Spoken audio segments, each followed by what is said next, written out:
Bonjour à toutes et tous et bienvenue sur votre chaîne de jeux vidéo préférée en podcast, Saint-Spourpre Podcast. Tu l'as presque fait dans le bon ordre, je suis fier de toi. Il y a un truc qui est formidable, c'est que avant qu'on lance, j'y arrive parfaitement, mais après... Non mais c'est rigolo. Faut dire, il s'est j'aime, entraîné quand même 3-4 fois avant. Ouais, et j'y arrivais parfaitement avant de lancer l'information, mais bonjour à toutes et tous et bienvenue dans Saint-Spourpre Podcast. Dans un numéro un petit peu spécial, puisque nous ne sommes pas en présence de Iconoclast, notre cher Florian, mais je suis quand même en présence de Elena. Bonjour Oui. Elena. Bonjour, je suis là. Je suis en présence de Mage. C'est moi, et je ne sais pas du tout qui tu es, donc si tu peux arrêter de me C'est-à-dire tutoyer. que depuis ma place, je te vois pas. Tu n'existes Donc pour pas, moi, tu depuis le n'existes début. Oui, pas mais c'est vraiment. pareil, il y a un conflit là, ça va pas le faire. Et je suis bien évidemment Étagère. Bonjour à toutes et tous. Bonjour Ah, étagère. Bonjour étagère. Pour commencer cette émission de la saison 1, n'est-ce pas? Deuxième épisode Deuxième de la épisode de la saison saison de la 1. saison 1. Déjà deuxième épisode. Je Bon, vous déjà, je propose sais pas, de... mais- Bah déjà, mais moi j'étais pas là pour le premier, donc du C'est coup vrai. Ah oui, c'est vrai. déjà Oui, c'est le premier épisode deuxième. pour Elena, qui est de retour. Bon retour Elena. Merci. Eh ben, je vous propose de commencer par la sacro-sainte tradition. À quoi on joue? À quoi on joue, Elena? Bah aux jeux vidéo, et toi? Ah oui, Oh, mais ça commence bien là, Oh, ça dis-toi. commence bien. Oh, la manœuvre Bon, des c'est bien, on a compris, Elena ne joue pas, n'a encore pas joué à des jeux vidéo. Elena a appuyé sur la touche sidestep. Hop, Non, ça c'est pas vrai. ça fait Alors, des bon, esquives. en ce moment je joue à Two Point Campus. Tout pas une campus, Attention, oui. pas hospital. Disponible sur le Game Pass, bien Il me entendu. semble que Je crois qu'il est là- disponible partout, Il est non disponible un peu partout, il est venu remplacer un petit peu Two Point Hospital sur le Game Pass. Donc les jeux de Sega, est-ce que tu pourrais nous en dire plus? Tout ce que je peux vous dire pour commencer, c'est que sur les consoles, c'est injouable. Je Ah. sais pas qui est le génie qui a décidé de le C'est- faire sur une ah. console. Après, tu as découvert en même temps que les jeux de gestion sur console, c'était pas ouf. C'est rarement... C'est rarement ouf. Non, pour mais le je coup. sais, mais à quoi c'est la question qui se pose du coup, c'est à quoi ça sert de sortir les jeux de gestion sur console si ensuite c'est juste pour te casser les yeux et les doigts sur la manette. Parce qu'on est en 2022, Elena, et aujourd'hui, les claviers Bluetooth et les souris Bluetooth, c'est quand même assez répandu. Ouais, c'est ça. Je vais installer ma console pour jouer avec un clavier. Oui, c'est bah, alors je crois que tu franchement, sous-estimes le nombre de personnes qui jouent avec leur clavier sur leur console, hein, en vrai. Hein. bah je vois pas à quoi D'autant ça plus sert, qu'avec hein. le Game Pass, il y a beaucoup de jeux qui sont pas T'es forcément... beaucoup plus confortable sur ton fauteuil de bureau Ah oui, bah ça, c'est devant sûr. ton ordinateur que casser Après, moi, le j'ai dos connu avec une le époque clavier. Où Florian, il avait le clavier sur les genoux, il était dans le canapé, un truc Mais dans le enfin, genre. ça a duré 2 jours. Oui, mais c'est une autre histoire, mais je suis sûr qu'il y a des gens qui sont Et je très sais même confortables. plus pourquoi il a décidé de le faire, mais c'était une Je expérience pense que tout c'était à les fait, mêmes raisons que pour les tiennes. courte. C'était un jeu où il pouvait pas jouer à la manette. Bah écoute. Donc, Oui, si vous êtes c'est- team clavier, souris alors que vous êtes sur console, n'hésitez pas à nous expliquer dans quelle position vous vous mettez, on est super intéressés.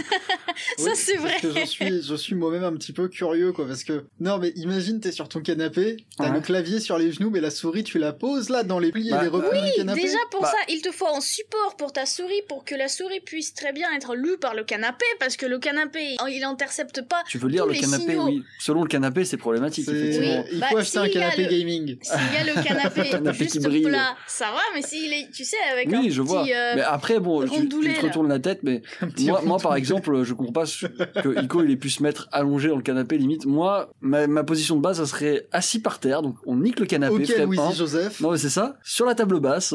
Et là, pour le coup, c'est un PC gaming lointain, quoi. C'est, Mais enfin, je pense que peu importe la position, là, vu comme ça, il faut surtout avoir un kiné ou un ostéo Non, mais bien non. fiable. Mais ça, c'est pour tout. Pour, Je suis ce désolé, genre de- j'ai Ah, mais j'ai non, un mais siège là, gaming. C'est tu cherches, tu le cherches. tu là, verrais si comment tu je te suis mets assis. à jouer sur le clavier comme ça, sur, Oh, ça va pas, là. par terre ou sur la... T'as vu la position qu'on a quand on est assis Mais- sur le PC? En Moi, moi, on dirait Alors moi, je Gollum. m'assois pas sur le PC, Oui, d'accord? d'accord, mais t'as compris. Moi, on dirait vraiment Gollum quand j'ai les jambes, elles sont repliées sur moi-même. Des fois, je suis en diagonale. Oui, Alors, mais c'est pour ça que tu connais le prénom de ton ostéo. oui, c'est vrai. Donc, D'ailleurs, bon, je t'embrasse, Étienne.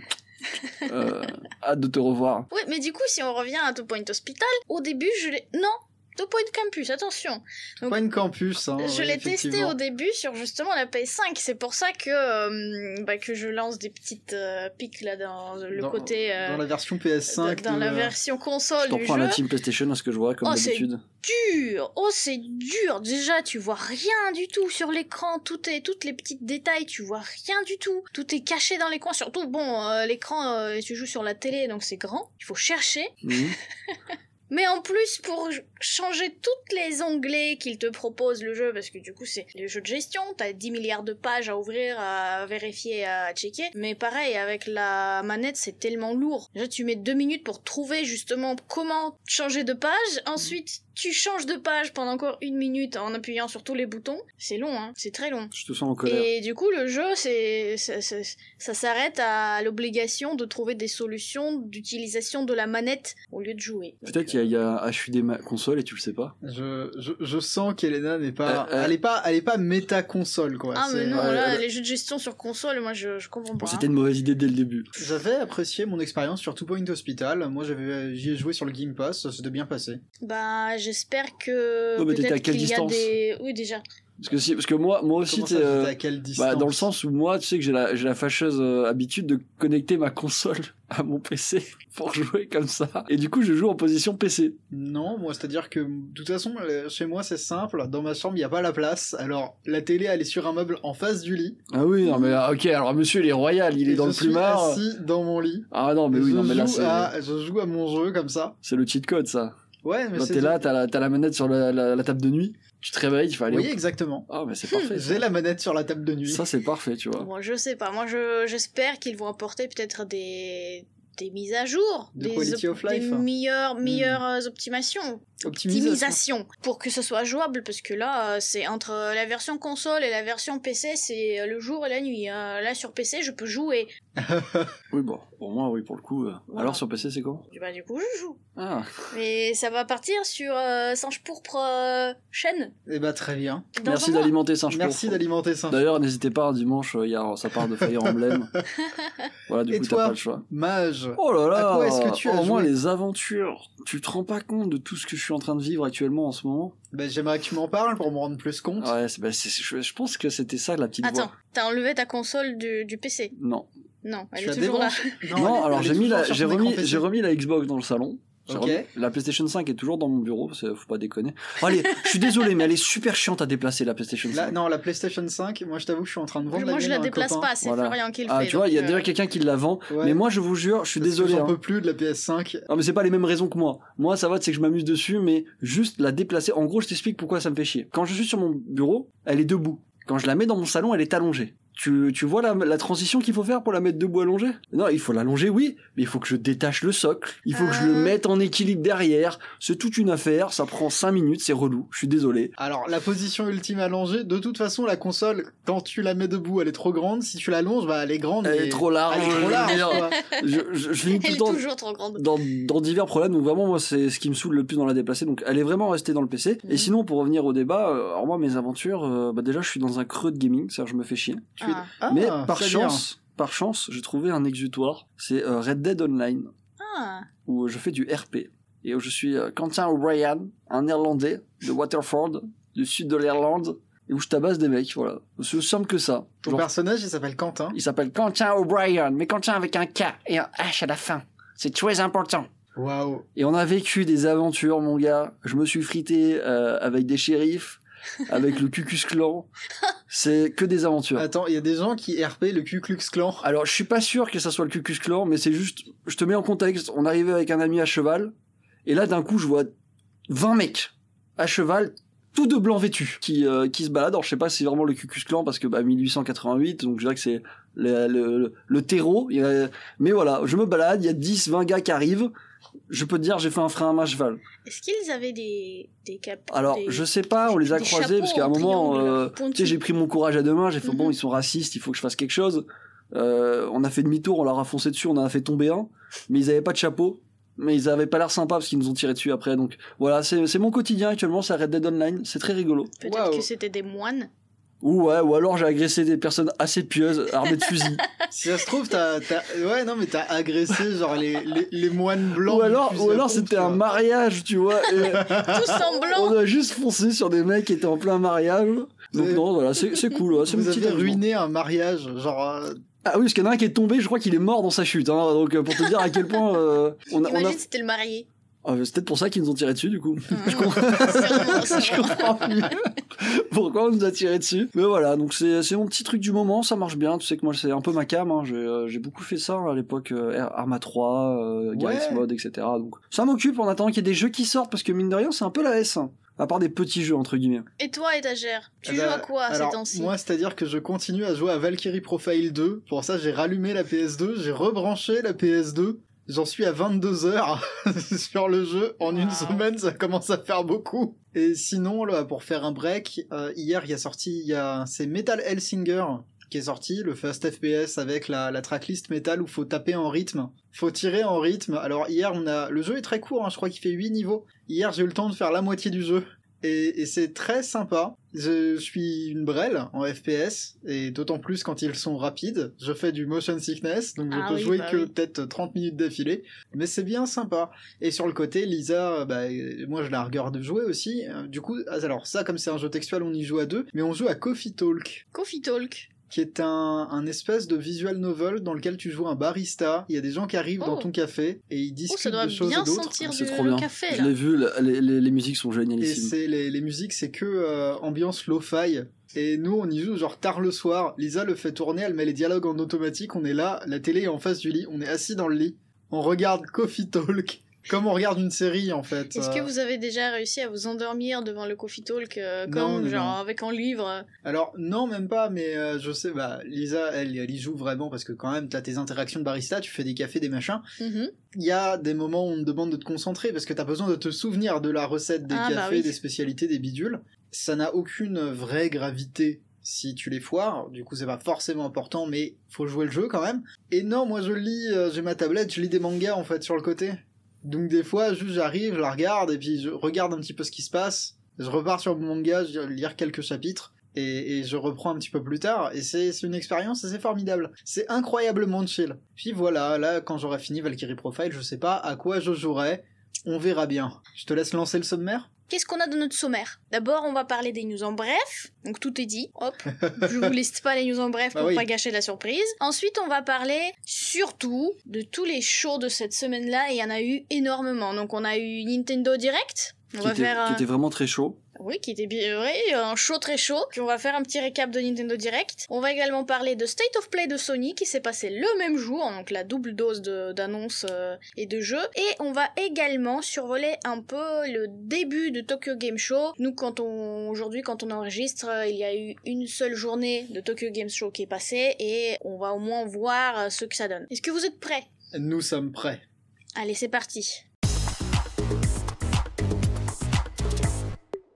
Alors, dans les news en bref, on va commencer par 100 jeux d'Ubisoft qui sont gratuits pendant un mois. Donc qu'est-ce qui se passe? C'est que, pour commencer, c'est le 3e anniversaire du service d'Ubisoft, Ubisoft Plus. Est-ce que quelqu'un connaît à peu près ce que c'est? Alors, en fait, Ubisoft Plus, mais j'ai l'impression que tu débloques une zone cachée de mon cerveau. J'avais entendu le nom et j'ai eu le temps de l'oublier. Et là, il me revient grâce à toi. Il y a des jeux sur Ubisoft Plus, les jeux d'Ubisoft, et je pense que Ubisoft, ils se sont dit, bon, il y a tout le monde qui propose leur plateforme de jeux, Epic Game Store, Amazon Prime, Steam, etc. Donc Ubisoft essaye de faire partie du game, et pour attirer, vous, les gamers, joueurs, les gamers, ils font une campagne d'essai en fait. Donc pendant un mois jusqu'au 10 octobre, il y aura 100 jeux Ubisoft qui seront gratuits sur la plateforme pour un essai gratuit. Donc ça va durer un mois. J'imagine que à partir de 10 octobre, vous n'aurez plus accès à tous ces jeux-là, mais ce sera dispo sur PC, Stadia et même attention Amazon Luna quand même. Super. Waouh, merci Ubisoft. J'apprécie que vous me présentiez 100 jeux auxquels j'ai sûrement déjà joué. Sûrement parce que c'est vraiment quasiment tous les jeux d'Ubisoft. Les 32 Far Cry, les 52 Assassin's Creed, oui, des Assassin's Creed, des Watch Dogs, même Rayman, donc en fait tout. Donc même les tout derniers jeux et les jeux extrêmement vieux aussi, donc tous les jeux cultes un peu, Prince of Persia, machin tout ça. Voilà. Donc si la version refaite toute moche là. Ah ça je sais pas peut-être. Il y a 100 jeux, donc je suppose. 100 jeux. Oui. Est-ce qu'Ubisoft, ils ont fait plus de 100 jeux? Oui, ils ont quand même fait plus de 100 jeux. Ils ont fait plus de 100 jeux, donc il n'y a pas tous les jeux, mais... Oh, génial. Bah écoute, ça me fait super plaisir. Je pense que je vais essayer, vu que j'ai pas assez de jeux avec mon Game Pass actuellement. Tout ce que je dirais, c'est penser à retirer votre subscription. à la fin de ce mois, parce que ça sent la douille que tu dois rentrer ta carte bleue. Oui, ta abonnement. L'abonnement, oui, voilà. Excuse-moi, c'est Quentin qui revient à travers moi. Non, c'est moi, Quentin. Non, l'autre Quentin, avec un K. Mais oui, parce que moi je vois que ça, hein. Personnellement, je vois qu'une douille. Hein. Je rentre ma carte bleue, j'oublie que je suis en train de profiter des 100 jeux. Puis le 10 octobre, ça tape à ma porte. Bah oui, c'est gratuit pendant jusqu'au 10 octobre. Et ensuite, bien évidemment, c'est un abonnement. Il y a la version classique de base qui sera à 15€, je crois. Pour 100 jeux ? Ouais, pour 15€. Et il y a aussi une sorte de multi-access, donc une version premium qui sera à 18€. Ok, bah écoute, c'est cool. Voilà. Donc attention, effectivement, si vous oubliez d'enlever ces... Ubisoft qui sait se placer en matière de tarifs. Ils sont forts. Moi, ils m'impressionnent. Ils arrivent toujours à faire moins bien que les autres, tout le temps, et j'apprécie. Donc merci Ubisoft.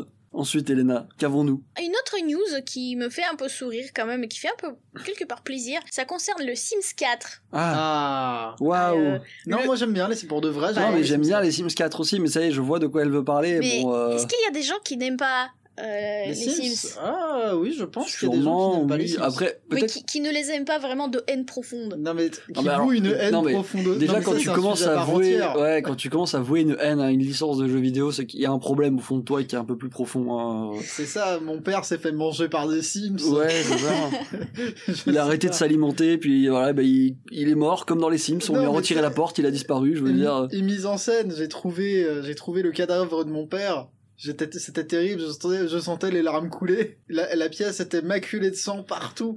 Il y avait des traces de lutte et j'ai trouvé une lettre sur le cadavre de mon père. Écrit en simfloud. Non mais je l'ai ouverte, j'ai pris le papier, je l'ai déplié et j'ai lu les mots suivants. Common Stone.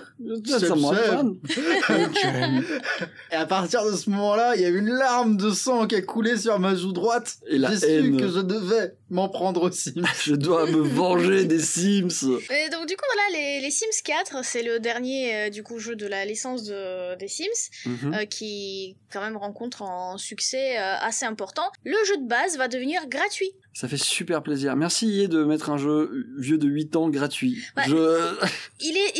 Exactement, il est dispo depuis 2014 et il va être gratuit à partir de 18 octobre 2022, donc c'est bientôt. Le truc, c'est qu'ils disent qu'ils pensent pas faire un jour le Sims 5, en tout cas c'est pas pour bientôt, donc ils vont le mettre un peu en ils ont 800 balles de DLC à revendre. Exactement. Donc je pense qu'ils sont pas pressés. Hein, on va prendre le temps, calmement. Le jeu est gratuit. Puis vous achetez les DLC si vous voulez, quoi. Je veux dire, C'est ça. Est-ce qu'ils ont prévu de nouveaux DLC? Est-ce qu'on le sait? Je sais pas s'ils ont prévu de nouveaux DLC tout de suite. Par contre, ils ont prévu d'offrir un DLC gratuitement à tous ceux qui possèdent déjà une version payante du jeu. Si vous avez déjà joué à Sims 4 et que vous l'avez acheté, vous pouvez vous connecter à partir du 17 octobre et recevoir votre extension de DLC là gratuit. Oh mais c'est cool. En vrai c'est cool. Au moins un petit cadeau. Mais moi je pense que c'est le genre de jeu, effectivement, Sims 4, il est tellement... il a une place à part. Il est dans son propre game. Exactement, il est un peu dans son propre game, et le mettre gratuit, c'est comme là on a Fortnite, c'est free to play, mais on a Sims 4 aussi free to play, donc je pense que c'est une alternative comme une autre. Oui, je suis tout à fait d'accord avec toi. Enfin pour moi c'est une évolution standard, quoi. Le jeu est vieux, c'est difficile de justifier qu'il soit acheté, et puis je pense pas qu'ils le vendent si cher que ça de base, donc alors difficile de justifier qu'il soit acheté, oui et non, c'est-à-dire qu'il est tellement tout seul dans sa case. Oui, c'est ça. 20 balles quand même encore, hein. Ça fait cher, voilà.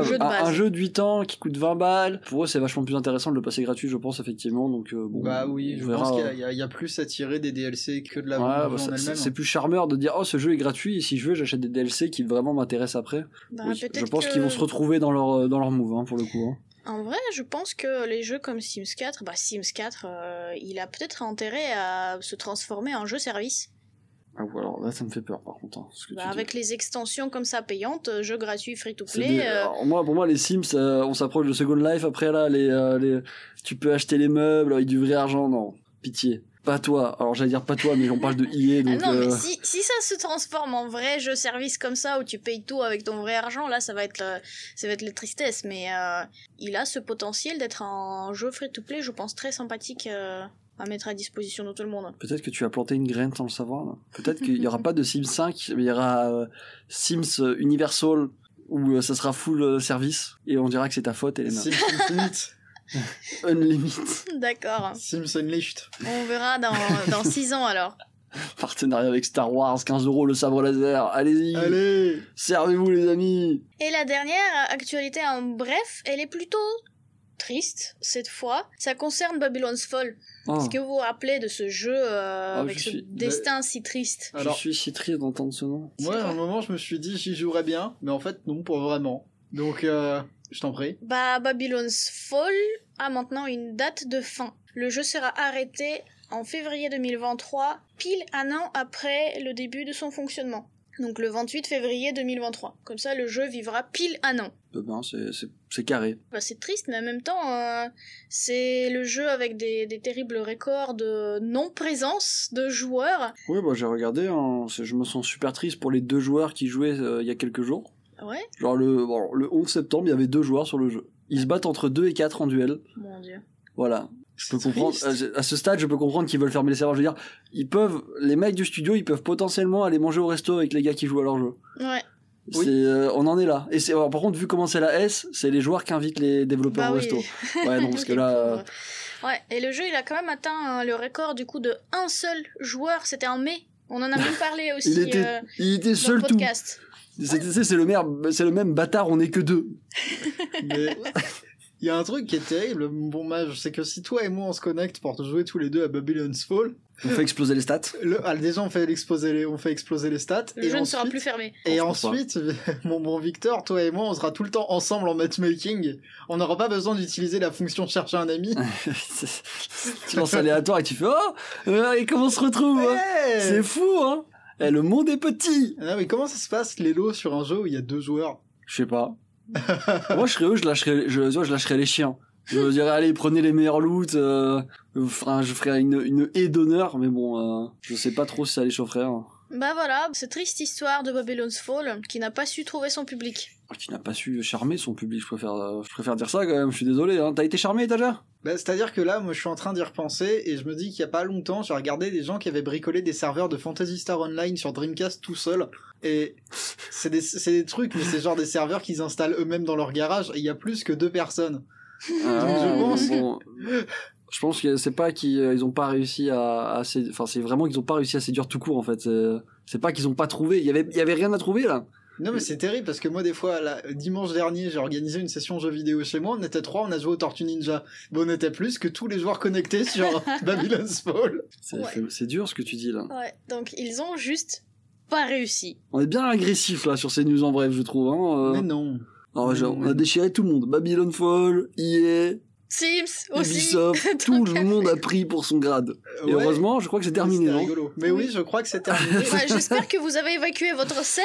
Ah non, non, il y a le direct de Nintendo qui va passer, tu vois, il en reste du sel. C'était que l'avant-goût, ça. Ce n'était qu'un avant-goût. Est-ce que vous êtes prêts pour la partie principale? Allez, bien sûr. Avec cette première news, on va parler du Nintendo Direct qui s'est tenu le 13 septembre 2022 et c'était une présentation bien intéressante parce qu'ils nous ont promis uniquement les jeux qui sortiront cet hiver et finalement on a eu même bien plus que ça. Les sorties annoncées allaient jusqu'à 2023. Printemps. Ouais, printemps. Même je crois qu'il y avait juste 2023, donc sans date précise. Je crois qu'il y en avait qui avaient juste 2023. Ouais, donc franchement, ils étaient plus généreux que ce que tout le monde attendait. Qu'est-ce qu'il y a eu comme annonce intéressante? En vrai, il y en a eu pas mal. Après, c'est mon avis, vous allez me dire ce que vous en pensez. Il y en a eu pas mal, effectivement. Alors, toutes se valent pas, hein, en termes de mise en scène, en termes de comment Nintendo les a vendus, mais je t'en prie. Parmi les annonces les plus intéressantes, il faut quand même noter qu'ils ont annoncé Octopath Traveler 2, avec la date de sortie le 24 février 2023. On a eu droit aussi également à Pikmin 4. Alors ça c'était assez incroyable, attention, parce que c'est vraiment l'instant, il y a Miyamoto qui arrive Lui, il est là que quand il y a des dingueries à dire. Il est là, Déjà, il t'attrape, il insiste pour son application Pikmin 4, pour son application Pikmin Bloom. Il est super content de l'application et il en parle et dit oh moi vous voyez je me promène beaucoup à Kyoto et puis je suis allé un petit peu à Osaka aussi. Tu vois, il a son t-shirt. Ouais, tu sens que c'est lui qui l'a testé personnellement. Tu vois, il a dit c'est moi qui veux faire les pas. Alors je vous avoue l'application me semble plutôt sympathique. Elle est rigolote. Elle a l'air rigolote mais par contre moins intéressante que Pokémon Go. C'est rigolo mais ça dépend. Comment ça dépend? Bah perso je préfère Pikmin l'application mobile que Pokémon. Tu l'as pas testé? Bah non. Peut-être que l'univers de Pikmin a le droit de plus te parler que celui de Pokémon. Voilà. Pokémon ne m'intéresse pas. Donc tu détestes les Pokémon. Je l'ai dit, j'aime pas Pokémon. Moi, tu détestes. Tu as dit tu n'aimes pas Pikmin. Cherche la merde. Wow. Tu détestes les Pokémon, c'est ce que tu viens de dire. J'aime pas Pokémon. Moi, je suis fan de Pikmin et on est 4. Donc je suis super content qu'il y ait un nouveau jeu. Comme Pikmin 4 ? Non, comme les joueurs de Babylon's Fall. Je plaisante, il y a plus de joueurs de Pikmin quand même. Les Pikmin c'était sympa, un petit clin d'œil comme ça, donc on attend à avoir plus de news parce que à part quelques images et la date ça, de 2023. Alors quelques images, aucune, je suis désolé. Un plan sous un pont. Ouais, c'est ça. Ouais. Pas sous un pont, sous un banc. Sous un pont, c'est Pikmin ghetto. Mais non, c'était même pas sous un pont, c'était sous un banc. C'est vraiment Miyamoto, il arrive, il te parle pendant 40 minutes de son application Pikmin Blue, mais ah oui, on a Pikmin 4 aussi, tiens, regarde le trailer. Heureusement, ça aurait, je pense que ce serait parti en couille s'il annonçait pas le 4 après avoir parlé de son application comme ça. On aurait fait non. Ouais. On aurait soufflé du nez. Il y a eu quoi d'autre? Bah, il y a eu Kirby's Return to Dreamland Deluxe, qui est annoncé aussi pour le février 2023. Remake, non, remaster de la version Wii. Oui, je crois, oui. Du jeu, ouais, Kirby's Return to Dreamland.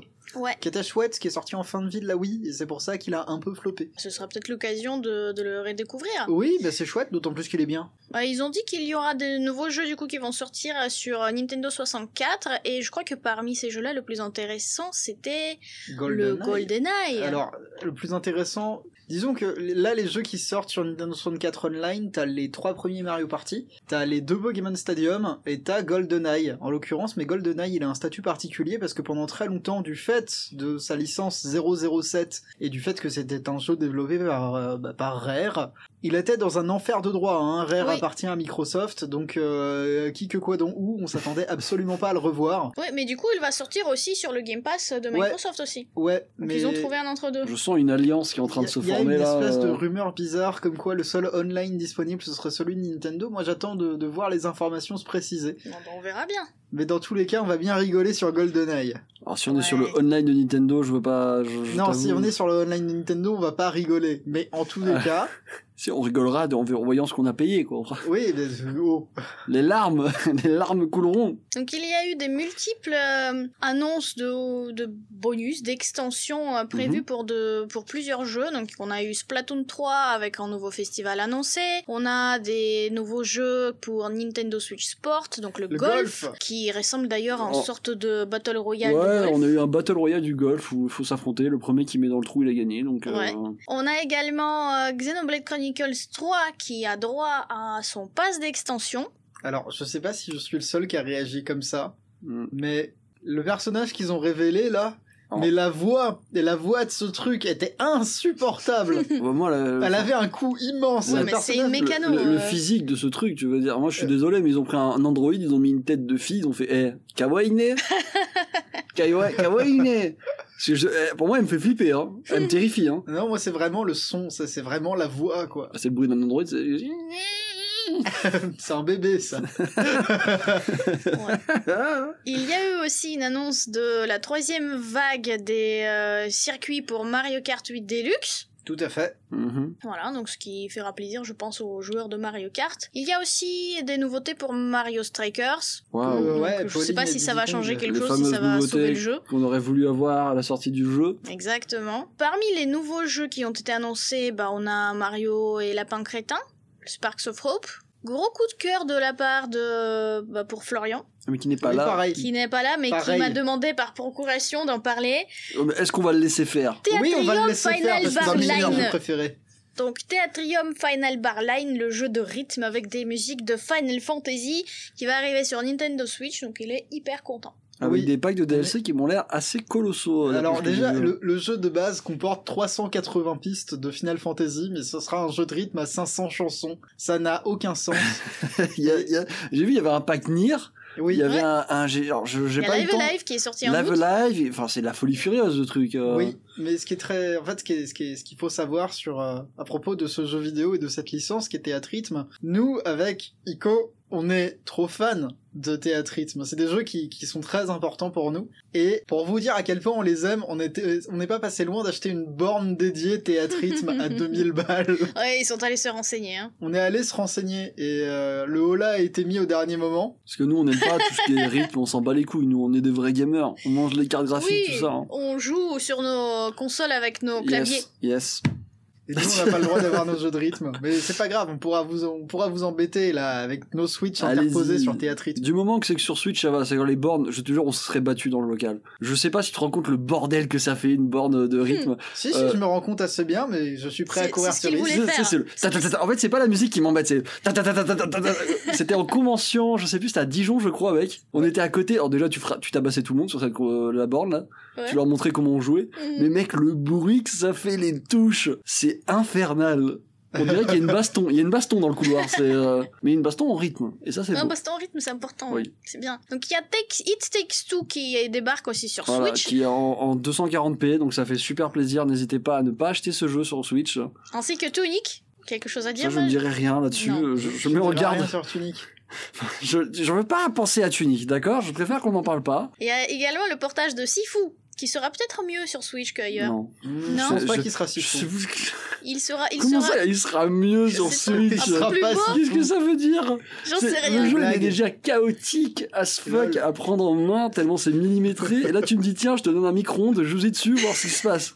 Non. Donc la Switch ne va pas sauver Sifu. Je pense qu'il sera vraiment pas si fou. Voilà, la vanne d'étagère, je la dis plus fort. Merci. C'est ce pote qui allait prendre les vannes, tu sais. Non mais vraiment, It Takes Two et Sifu, pour moi c'est un écran de fumée. Tu vois, on est là. N'hésitez pas. Mais c'est affreux. It Takes Two, je sais pas si t'as vu l'extrait différent. Enfin, si. C'est j'ai déjà joué ailleurs, donc bon. On dirait un cauchemar. Hein. Le jeu est bien. Non, mais le jeu est bien, mais pas là. Je suis désolé. C'est triste d'y jouer sur Switch. Après, si vous avez que cette plateforme, bon, ça reste une belle expérience, mais c'est un peu décevant parce qu'ils ont vraiment fait un effort quand même sur l'esthétique du jeu. Et c'est dommage de voir à quel point ils ont dû couper dans l'art pour que ça tourne correctement sur la Switch. Si seulement il y avait une Switch Pro. Pouf. Si seulement. Il y a également Ib, un jeu d'idées hyper glauque. Alors, il est super, chef-d'œuvre du jeu vidéo indépendant japonais des années 2000 ou 2010, mais je sais plus exactement quand il est sorti, mais il est vraiment, vraiment chouette. C'est un peu dans la veine de The Witch House, et je m'attendais pas à le revoir venir. Et par rapport à ce qu'on disait tout à l'heure sur les jeux glauques, je reviens sur cette histoire de Project Zero, la série des Fatal Frame. Pareil, ça c'est un portage d'un jeu Wii, en fait. C'est pas un nouveau jeu, c'est un jeu qui a été réalisé par Suda Goichi, c'est vraiment un super jeu, mais c'est pas un nouveau jeu. Pareil, Ib n'est pas un nouveau jeu, mais c'est des trucs, je suis content de les voir venir sur Switch parce que je m'y attendais pas du tout. Pareil pour Radiant Silvergun, c'est un jeu Saturn à la base. Tu fais du mal aux gens, là, t'as conscience là. Mais tous ces gens qui étaient persuadés que c'était des nouveaux jeux. Non, mais Radiant Silvergun, pour te dire, ils l'ont offert sur le Xbox Live Gold à un moment. Ça date, ça. C'est pas tout jeune. Non mais alors c'est pas tout jeune, c'était il y a moins de 6 mois qu'ils l'ont offert. Ah, attends, le Xbox Gold, il y a moins de 6 mois? Ah oui, le Xbox Gold, il y a moins de 6 mois. Tu suis encore le Xbox Gold, du coup. Ah oui? Bon, ça fait plaisir de voir qu'il y a encore des gens qui suivent, excuse-moi. Ah, mais de toute façon, maintenant, ils l'ont enlevé. Mais... Non, mais depuis qu'il y a le Game Pass, je t'avoue que c'est pas vraiment passé sous le radar pour moi, le Xbox Gold. Hein. Il y a quelques mois où ils offrent des jeux que j'aime bien, donc bon. Bref. Il y a aussi Romancing Saga Remastered. Ah. Qui va arriver. Ça fait plaisir. Moi, vraiment, les voir sortir des RPG du fond de tiroir... J'imagine vraiment quelqu'un qui ouvre un tiroir. J'espère qu'ils ont quand même autre chose que des jeux de fond du tiroir, du tiroir à nous proposer. Vous savez pas ce que ça fait. Genre moi je me souviens quand j'étais petit, je voyais tous les jeux de Square auxquels je pouvais pas jouer parce que je parlais que français. Ouais. Bah il y a un côté oui, c'est satisfaisant pour toi mais de rage, j'ai appris l'anglais. Mais de rage, je suis pas allé jusqu'à apprendre le japonais, mon japonais est très limité, mais là c'est un peu un rêve de gosse, et j'aurai tous les Romancing Saga, et j'aurai Front Mission, et j'aurai... Tu auras aussi Atelier Risa 3. Non mais ça il existe. Si c'est quelque chose que tu voulais. Là t'as pas réussi à transformer l'essai Elena, parce que ça y est, il y avait déjà droit. C'est bien, donc tu en auras 2 fois. Il y aura également Crisis Core Final Fantasy 7 Réunion. Donc voilà, préquel de Final Fantasy VII, c'est un jeu de PSP transfiguré. avec un gameplay peut-être un petit peu plus actuel. Ainsi que de multiples jeux de ferme. Voilà, donc on va les passer. Alors, je propose qu'on n'en parle pas parce que vraiment. J'aimerais qu'Elena, tu nous donnes ton avis sur les jeux de ferme, parce que je sais que tu détestes les jeux de ferme. Alors, depuis la dernière vidéo de Iconoclast sur la question d'immobilier dans les MMO, moi j'ai compris l'intérêt de ces jeux-là. Mais, moi j'aime pas. Non mais la chute. On a cru qu'il allait avoir une rédemption. Toujours les mêmes jeux.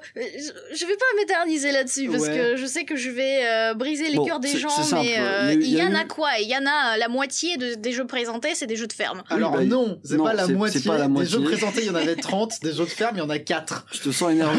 Tu sens que l'énervement prend le dessus quand même. Heureusement qu'ils les ont pas mis tous. Alors, l'un à la suite de l'autre. Là où mon avis rejoint celui d'Elena, hein, vraiment, c'est que ça avait un côté presque comique. C'est que un jeu annonçait, genre ils annonçaient un jeu, il y en a 2 qui passaient et hop, un autre RPG jeu de ferme. Et c'est marrant que cette association se soit faite de manière presque automatique comme ça, parce que bon, ils sont pas tous au même niveau de réal. Story of Season, ça vient remplacer ce qu'étaient les Harvest Moon avant. Harvestella, c'est un petit peu les espoirs de Square Enix. Je crois qu'il y en avait d'autres. Various Day Life. Ouais, Various Day Life. Rune Factory 3. Rune Factory, ouais, tu peux le compter dedans, Factory est dans ce délire-là aussi. Et c'est marrant parce que c'est des jeux à la réal très imparfaite à chaque fois. C'est rigolo. Donc non, moi personnellement, je dirais pas jusqu'à dire que je suis client de ça, mais on peut voir qu'il y a des titres comme l'influence d'Animal Crossing, tu la ressens. Ah bien sûr. Oh là là là là. Il y a des gens ils sont très très très contents, donc tant mieux pour eux, mais moi je dis que j'aime pas. Ouais. Et pareil, tu ressens un peu le... C'est un bon mot de la fin, ça. Tu ressens sans doute l'influence de cet autre jeu, hein, cet autre jeu, le S-Word, qu'on n'a pas le droit de dire devant Elena, le SV-Word, le Stardew Valley. Ah J'ai mis du temps à comprendre que je cherchais un truc insultant, moi, au début, j'étais en mode le S-Word. Ah, mais moi, je l'ai erased de mon mémoire, de ma tête. T'as vu comment ça m'a pris du temps? C'est un peu l'anti-Elena. Moi j'aime bien. Hein. Oui, pareil, mais si t'aimes pas, hein, c'est comme ça. Non, c'est dommage qu'on ait plus le droit de le dire en présence d'Elena quand même. Tu joues à un jeu de ferme, t'as joué à tout le jeu de ferme, donc... Waouh. Tu parles vraiment comme une ancienne là. C'est lourd. C'est bon. Ah ouais, c'est vraiment pas ton truc. Ah mais non, c'est vraiment pas mon truc. Elle se radicalise de jeu en jeu, c'est terrible. Oui, mais j'aime bien. Il change juste le nom du protagoniste, éventuellement les saisons, il rajoute peut-être un peu de magie ou des monstres qui se baladent un peu par-ci par-là, mais globalement c'est le même jeu. Hein. On parle de Fire Emblem ou des jeux de ferme? Ah bah d'ailleurs, parlant de Fire Emblem, il y a un nouveau Fire Emblem qui a été annoncé. Oui, est-ce que tu pourrais nous en parler cette fois-ci? Fire Emblem Engage. Alors c'est quoi la différence avec l'ancien, s'il te plaît? Avec l'ancien? Bah déjà le nom. Claqué au sol le nom. Ça commence bien. Claqué au sol le nom, c'est quoi ça? Il est bien, moi j'aime bien. Qu'est-ce qui te dérange dans Engage? T'aimes pas les engagements? T'aimes pas les consoles de Nokia? Bah je sais pas, moi je trouve que c'est claqué au sol. T'as pas compris la nuance qu'il y avait entre le fait que Engage ça soit un lien avec le gameplay, le personnage que Étagère va nous décrire comme... comment déjà? Alors le personnage vraiment... mais il est horrible.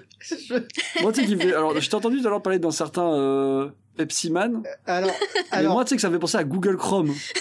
En gros, ce qui se passe c'est que le protagoniste de non mais Ico quand il va rentrer, qu'il va entendre cet épisode, il va se dire oh là là, il va pas être bien. Il y a aucun fil rouge. Il suffit que je m'en aille un tout petit peu pour aller bosser ailleurs et vous faites des dingueries.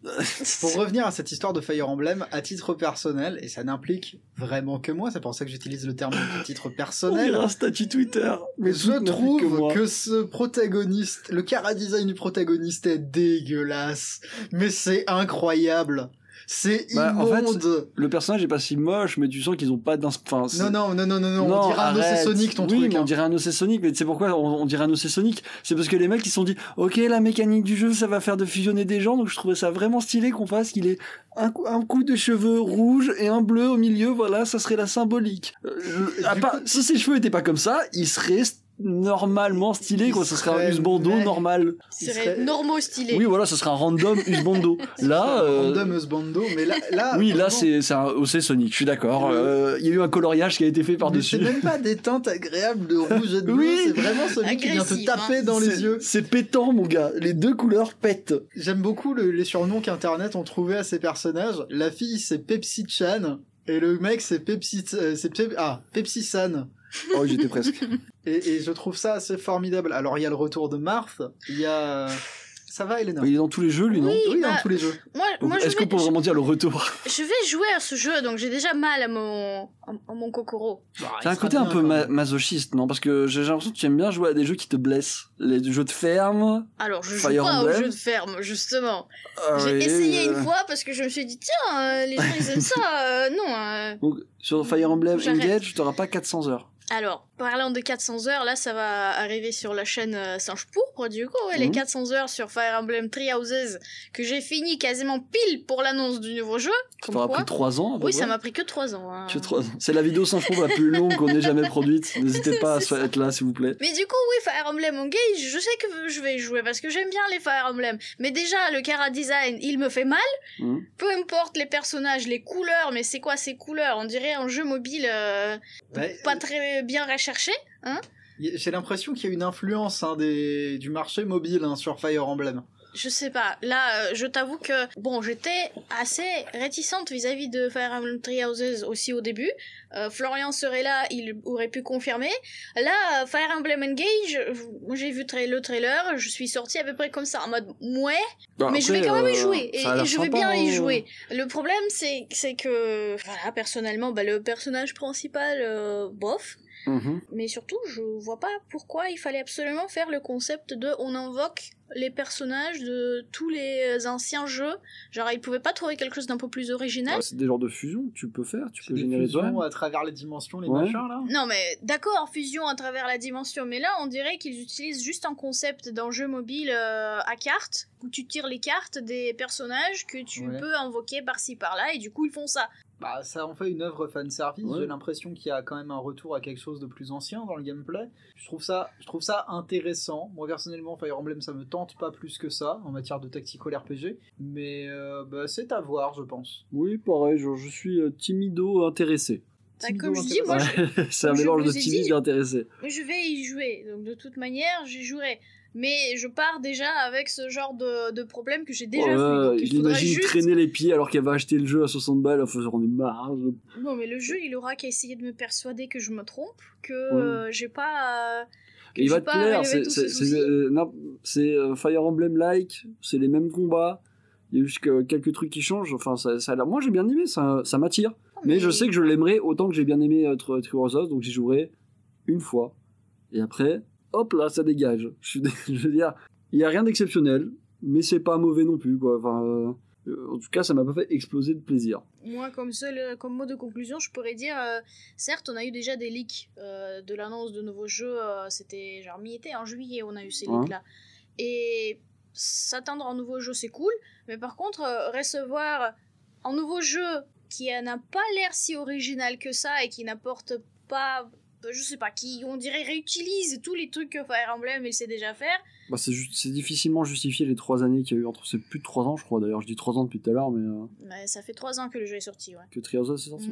Ouais, c'est compliqué effectivement, mais bon, on verra aussi bien, ils ont prévu une dinguerie, ils l'ont pas annoncé. Moi je sais pas, moi, ça me paraît être un peu trop jeu mobile en termes de solutions qu'ils ont trouvées, donc du coup je suis déjà un peu déçu en avance, on verra bien. Mais ça sortira bien le 1er... Le 20 janvier. Le 20 janvier, pardon, oui. Le premier du 20e mois. Oui, voilà, c'est ce que j'allais dire. ça sortait le premier mois de l'année 2023. Exactement. Mais par contre, du coup, la plus grosse annonce de ce Nintendo Direct, c'était Zelda. La plus grosse annonce, déconne pas, quand même. La plus grosse, c'est non, mais la plus grosse, mais on l'avait tous vu venir. Bien sûr. On savait que ce sera là. Alors, on l'avait tous vu venir. Moi, personnellement, mes préférés, c'était les Insiders. Oui, bah moi, c'est Pikmin, d'accord. Moi, c'était mon petit kiff. Alors, Pikmin, je suis fan, bien sûr. Non, mais moi, mes gens préférés avant l'annonce du direct qui disaient « Oh, les leaks, machin », c'était les gens qui annonçaient Wind Waker HD et Twilight Princess HD, révélés dans ce direct. Vous êtes où, les gars? Pourquoi vous êtes où? Les petits coups de pied, là.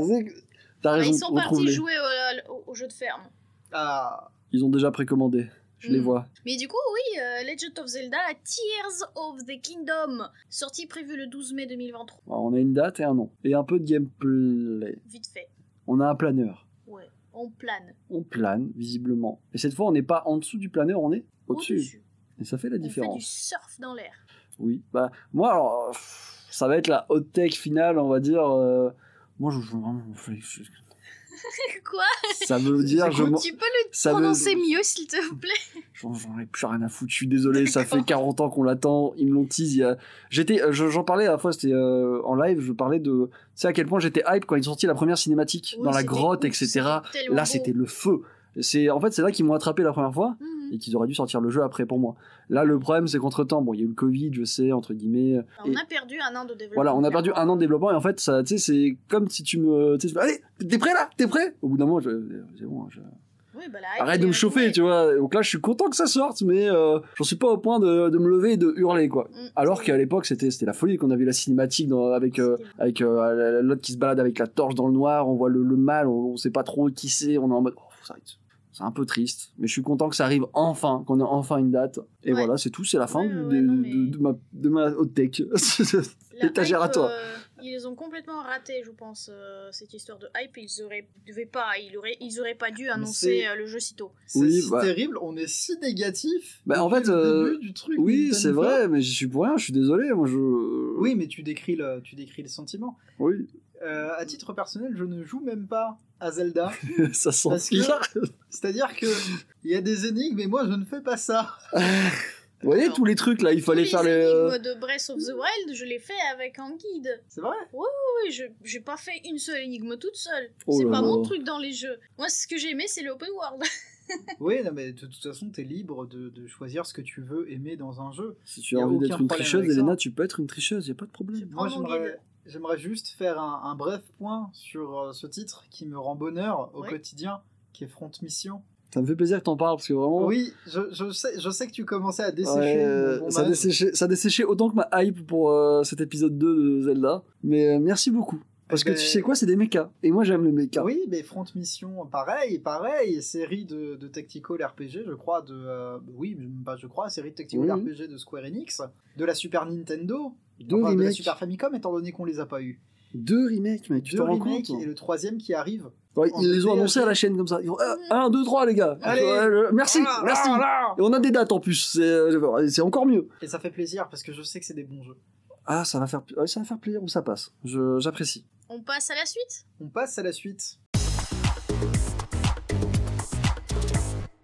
Eh bien, c'est à mon tour, parce qu'en l'absence de Ico, on a décidé de faire une rotation de sujets. Donc, merci beaucoup à Elena pour ce Nintendo. Bah de rien. Pour ce Nintendo. Ce Nintendo, voilà. Merci pour ce Nintendo. Quant à moi, je reprends la main pour un tout autre événement, le State of Play, qui est arrivé un peu plus tard, donc pour la team couche-tard, puisque je crois que c'était à minuit. C'était à minuit. C'était à minuit. Hein. Ouais, je l'ai pas regardé. Voilà, je l'ai regardé après, du coup, le lendemain, j'ai fait, c'est bon, déconnez pas, les gars. Un State of Play qui a été plus court que le Nintendo Direct, je crois. 20 minutes à peu près. Ouais, c'est 20 minutes et qui a bombardé. Ils ont dit on a ça, on parle pas trop. Et qui du coup nous a annoncé en trombe au début, c'est Tekken 8 qui est apparu. Donc on a vu Jin et Kazuya là, qui se foutent sur la gueule. Alors je suis désolé Tager, il y a aucune autre info. C'est juste ils se tapent. Oui, non, mais... Tekken 8 sur fond, la bagarre. On n'en sait pas plus, mais c'est très joli en tout cas. Alors, c'est pas de la cinématique, c'est vraiment. Non, c'était. Oui, effectivement, il y avait une vraie info. Alors. PlayStation 5 d'ailleurs, oui. Oui. Alors, PlayStation 5, mais je suppose qu'il finira peut-être sur les autres aussi. Je pense aussi, mais c'était super beau, mec, hein, les effets de lumière et tout là. Oui, mais le jeu est magnifique et je sais que ce sera un très très bon jeu et j'en suis très content. J'adore Tekken. Alors, moi, je sais que je suis pas fan des jeux de combat, mais là, rien que parce que c'est joli, je fais. J'apprécie. Casse-moi la gueule. D'autant plus que là, ouais, c'est vraiment le trailer fanservice avec Kazuya qui fait des électriques. Ils ont mis les 2 personnages les plus badass. Il y a de l'électricité, il y a des insultes. Non, c'était très cool pour commencer. Mise en bouche, malheureusement, on n'a pas de date, donc ça peut être 2023 comme 2024, comme 2025, comme encore plus loin. Un jour. Ensuite, on a eu le petit arc VR qui est apparu. Un peu comme pour refroidir la situation. Petit arc VR qui nous a présenté Star Wars Tales of the Galaxy Edge, qui est pas un nouveau jeu, contrairement à ce qu'on pouvait penser, puisqu'il est déjà sorti sur Oculus Quest en 2020, donc c'est la branche méta, tu sais, quand ils ont fait leur casque. Quand personne connaît le jeu, c'est nouveau. Oui, alors c'est exactement ce que je me suis dit quand j'ai vu cette info, j'ai fait, moi je le savais pas, donc c'est nouveau. Et qui nous met dans une petite aventure, bon, c'est très manège. Hein, les VR manèges, bon, il y a C3PO, R2D2, il y a Hondo, il y a plein de personnages stylés. Seulement, ça me hype un peu. Mais c'est pas le seul jeu VR qu'il y a. Il y en a un qui va peut-être plus te parler, Elena, même étagère. Eh bien, c'est un jeu à la sauce RPG, Donjons et Dragons, qui s'appelle Demeo. Demeo, qui est déjà sorti aussi. Alors, le fameux « Tant que je l'ai pas vu, c'est nouveau oui. ». Donc on peut dire pareil. Et qui a été développé par un studio suédois, si je me trompe pas. D'accord. Well Isolation Games. Et qui vraiment se joue comme un Donjons et Dragons. Tu lances le dé, tu peux même peindre tes petits personnages. C'est très satisfaisant à regarder. Et du coup, on devra attendre, je sais pas quand, parce que j'ai pas vu de date. Mais si vous voulez y jouer, il existe déjà sur PC depuis mai 2021. Voilà, donc. Ah bah c'est bien. Oui, c'est l'arc un peu VR qui est cool. Moi personnellement, ça me chauffe. Tu joues tout seul ou tu peux jouer avec des gens? Tu peux jouer avec des gens. Bah écoute, tu peux jouer avec des gens. Donc par contre, il faut quand même le casque PlayStation VR 2. Donc, oui, c'est vrai. Bon, ça fait un sacré investissement pour du Donjon et Dragon, mais voilà, très cool. Ensuite, on a eu des annonces de nouveaux jeux. Alors on va passer aux nouveaux jeux parce que les forceurs. Les forceurs. Ouais, les forceurs, allez, je le dis, Hogwarts Legacy qui s'est montré, il va arriver, on le sait, il arrive, on n'a rien vu de nouveau, c'est une cinématique. Si, comment ça bah. Vas-y, dis-moi, qu'est-ce que tu as vu de nouveau? C'est une annonce d'une nouvelle quête, mais qui sera très tristement disponible uniquement sur PlayStation 5. Donc c'est ça le truc. Génial. C'est qu'elle sera pas dispo ailleurs, par contre elle est complètement creepy la quête. Hein. Oui, mais on se doute qu'il y aura d'autres quêtes creepy, mais moi je suis désolé, je peux que passer au-dessus. Quand tu me dis il y a des quêtes exclusives par console. Ah mais ça je comprends pas. J'ai des souvenirs, j'ai des vagues souvenirs de guerre des consoles qui réapparaissent, où c'était Légion ce genre de truc, non? Alors, les quêtes exclusives. Hein. Sans aller jusqu'à être Légion, il y avait du contenu exclusif par console, oui. Moi ça m'a toujours blessé ça, je t'avoue. Mais voilà, donc Hogwarts Legacy qui est repassé, quête exclusive, à voir. Moi personnellement, ça m'en touche une sans bouger l'autre, je vous avoue.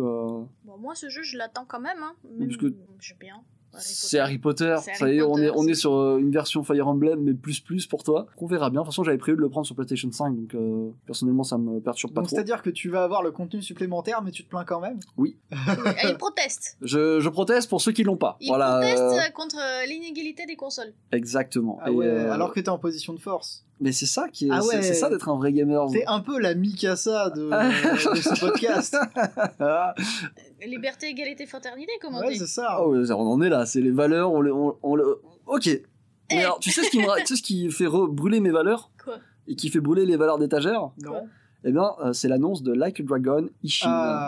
Alors, Like a Dragon Ishin, qui, je sais, là, je vois les flammes au-dessus de moi, c'est l'étagère qui brûle, qui est un spin-off sorti en 2014, donc on n'est pas sur du nouveau jeu, sur PlayStation 3, mais qui était exclusif au Japon, et qui, ça y est, arrive chez nous, en totalement refait, traduit, et qui va nous placer, du coup, dans l'ère Bakamatsu, c'est ça? Bakamatsu, donc 1853-1868. Okay. Pour ceux qui connaissent pas, c'est l'époque où c'est fin de l'isolement du Japon, impérialisme du Japon, contre ceux qui...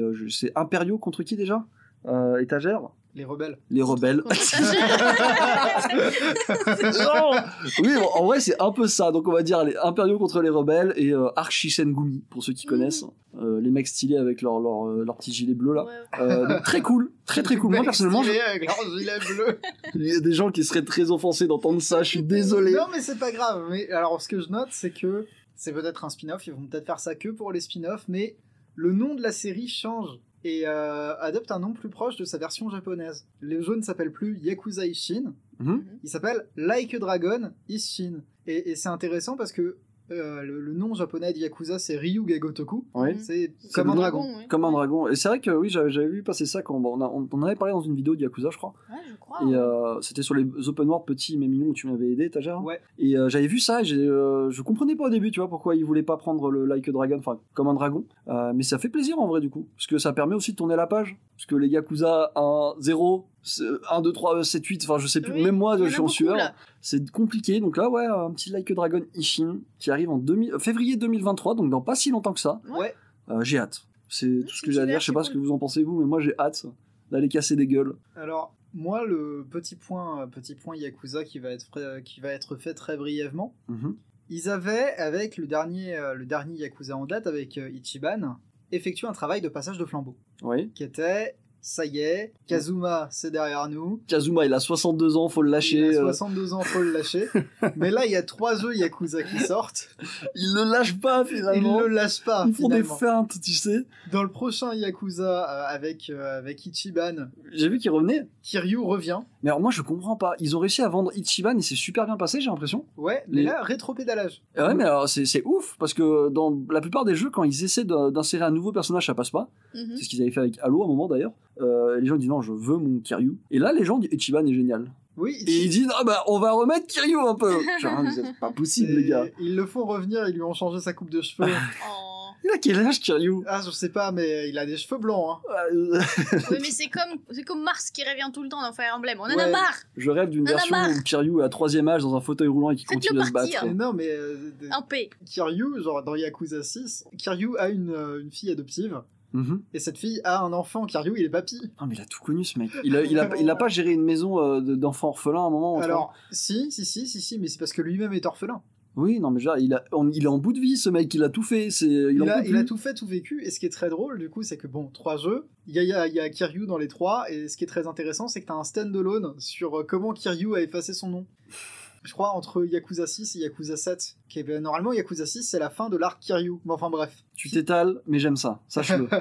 Donc voilà, Like a Dragon, Ishin, j'ai hâte. Tout le monde a hâte, donc ça fait plaisir. Dans les noms inconnus, on a eu Pacific Drive. Je sais pas si rien que de nom vous en souvenez. C'est le jeu de voiture fait par Ironwood. C'est leur premier jeu, si je me trompe pas. Qui mélange... moi, qui personnellement me fait penser à Ghostbusters, je sais pas pourquoi. Ok. Quoi? Je te jure, c'est peut-être la forme de la bagnole. Mais en gros, c'est un jeu où vous êtes dans une auto et vous êtes poursuivi. Il y a du chaos partout autour de vous. Vous devez esquiver des obstacles. C'est chaotique as fuck. Et de temps en temps, vous devez descendre pour vous réapprovisionner. Enfin, je n'ai absolument rien compris. Je n'ai vraiment rien compris au trailer. Tout ce que je sais, c'est que c'est stylé. D'accord. Pacific Drive, voilà. Donc, pas de date, par contre. Ensuite, on a Bandai Namco qui a annoncé... Bandai Namco, pardon. Namco, je vais y arriver. Bandai Namco. Voilà. Coquin. On le dit ensemble. Bandai Namco. Qui a annoncé Sin Duality. Alors, pas Sin comme vous le pensez, c'est Sin Duality, du coup. Alors, je le dis mieux, excusez-moi. Un action-aventure qui devrait plaire à étagère, je pense. Enfin, à moitié plaire à étagère. Puisqu'il regroupe tout ce qu'il aime et tout ce qu'il déteste à la fois. C'est-à-dire des mechas, un monde post-apo, une IA sympatoche, une terre qu'il doit reconquérir, de la bagarre, mais beaucoup de farm. Des genres du bon farm, genre tu vois les cristaux là-bas, on va les récupérer pour te taper plus fort plus tard. C'est prévu pour 2023. D'accord. Mon Dieu. Ça a l'air très... Moi personnellement j'aime bien. Mais j'ai peur que l'aspect farm soit un peu trop invasif dans le lot. Comme tout le temps, hein. Alors, on sent quand même que ça vous parle un peu moins les titres. Là. On est sorti de l'arc Nintendo, c'est pas des remakes. C'est-à-dire que là, je suis en train de regarder ton Pacific Drive. Effectivement, je vois le côté Ghostbusters. Tu vois, alors c'est la forme de la voiture, je pense, qui me fait. Je pense, ça. Hein. Mais assez chaotique, voilà. Que ce soit Pacific Drive ou Sin Duality. Sin Duality, c'est un peu sympa. Je verrais bien. Moi, vraiment, le farming, ça me palpite pas. Hein. Bah, ça fait partie, moi, des. Tu sais, pour moi, c'est le truc facile pour soit rallonger la durée de vie de jeu, soit imposer des moments de pause, parce qu'ils n'arrivent pas à les justifier autrement que par du farm, et c'est pas ouf. Bah non, c'est vraiment pas ouf. Enfin, pour moi, le farming, c'est une mécanique qui peut être très sympa, et très bien apportée. Là, c'était mis bizarrement dans la présentation, mais on verra bien entendu, peut-être à l'avenir, parce qu'on n'a pas vu grand-chose, ou en 2023 quand ça sortira. Et ensuite, on a eu d'autres annonces, 2 jeux que vous connaissez peut-être ou peut-être pas. Est-ce que tu connais Projet Eve, étagère? Pas du tout. Tu connais pas Projet Eve? Non. Ah bah ça tombe bien parce qu'il a changé de nom. Ah bah c'est un jeu génial.